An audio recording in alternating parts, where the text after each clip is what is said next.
Bakit? Ano nangyari kay Hazel? Tama nga yung hinala niya. May babae nga si Kiko. At hindi lang si Kiko ang nagloloko, pati yung mga asawa natin. May mga gabing hindi sila pumapalaot. Pumupunta lang pala sila dyan sa beer house dyan. Puntahan natin yung beer house na yan. Samahan niyo ako.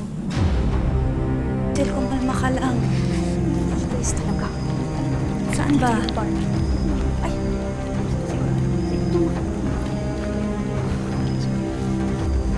Ma'am, sandali ho. Saan pumunta, ma'am? Customer kami, may pambayad kami. Sige na, papasukin mo. Baba kayo. Papasukin mo. Baba kayo. Baba.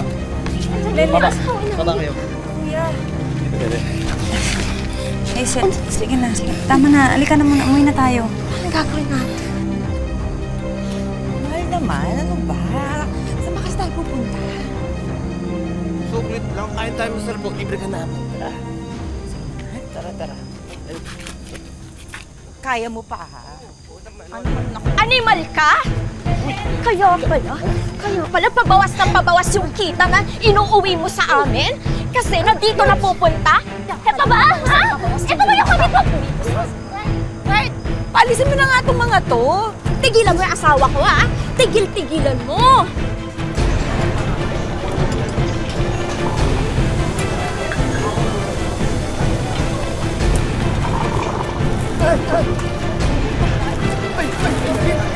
Di!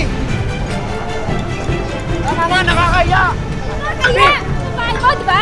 Hindi Nakakaya! mo? Kaya! Tama na! Tama na, nakakaya!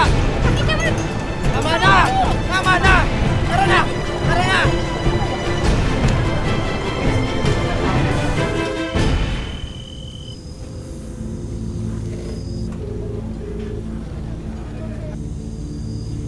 Hello, mahal. Nasaan ka? Ito, naglalakad na, pauwi. Nakatawag ka kasi pauwi na ako eh. Kapag nasa dagat kami, wala kaming signal doon. Bakit ka uuwi? Bakit hindi kayo natuloy pumalaot? Nasira yung bangka eh. Kaya bumalik kami ng Pangpang. Eh, yung tattoo may pupuntahan pa daw eh. Hindi na ako sumama sa kanila. Pauwi na po ako. Sige. May pinuntahan lang din ako. Pauwi na rin ako ngayon.